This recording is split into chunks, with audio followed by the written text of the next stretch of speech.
কি অসাধারণ পারফরমেন্সটাই না দেখালেন কেপ ভার্দে গোলকিপার ভোজিনহা। নিজের ও দেশের অভিষেক ম্যাচে পরাশক্তি স্পেনের বিপক্ষে ভোজিনহা যেন অতিমানব। তিনি প্রাচীর হয়ে দাঁড়িয়ে তারকাখচিত স্পেনকে একাই রুখে দিয়েছেন।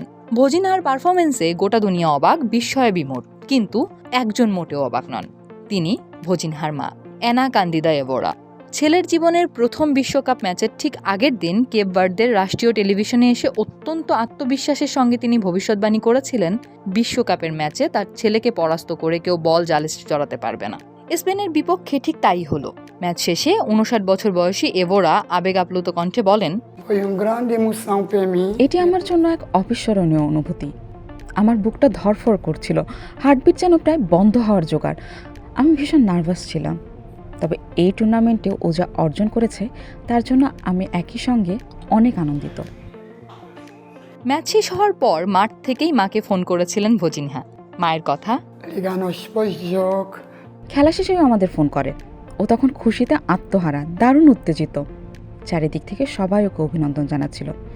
ও ভীষণ খুশি এবং একই সঙ্গে অনেক আবেগপ্রবণ হয়ে পড়েছিল। আটলান্টার মাঠে সোমবার রেফারির শেষ বাঁশি বাজার পর 40 বছর বয়সী ভোজিনহা, যার আসল নাম জোসিমার দিয়াস, তিনি মাঠেই কান্নায় ভেঙে পড়েন। ম্যাচ পরবর্তী সংবাদ সম্মেলনে তিনি সাংবাদিকদের জানান, তার এই কান্নার পেছনে একটি বড় কারণ ছিল।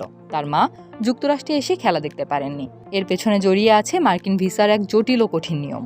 চলতি বছরের জানুয়ারিতে ডোনাল্ড ট্রাম্প প্রশাসনের আনা একটি নতুন অভিবাসন নীতিমালার কারণে কেপ ভার্দে সহ বেশ কিছু দেশের নাগরিকদের জন্য মার্কিন যুক্তরাষ্ট্রে প্রবেশের ক্ষেত্রে প্রায় $15,000 বন্ড বা জামানত জমা দেওয়া বাধ্যতামূলক করা হয়, যার উদ্দেশ্য ছিল ভিসার মেয়াদ শেষ হওয়ার পর অবৈধভাবে থেকে যাওয়া বন্ধ করা।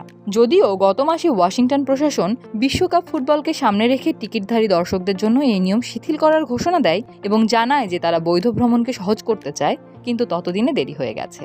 এই বিপুল খরচের আশঙ্কায় মা এভোরা অনেক আগেই যুক্তরাষ্ট্রের আটলান্টায় ছেলের খেলা দেখতে যাওয়ার আশা ছেড়ে দিয়েছিলেন। তবে মাঠে উপস্থিত থাকতে না পারলেও নিজের সন্তানকে বিশ্বমঞ্চে এভাবে বীরের বেশে লড়তে দেখে গর্বে বুক ভরে উঠেছে এভোরার। ভোজিনিয়ার ছোটবেলার দিনগুলোর কথা স্মরণ করে তিনি বলেন, ওর দাদা সবসময় ওকে বলতেন, একদিন আমি তোকে বিশ্বকাপে খেলতে দেখব। আজ ঠিক সেটাই সত্যি হলো।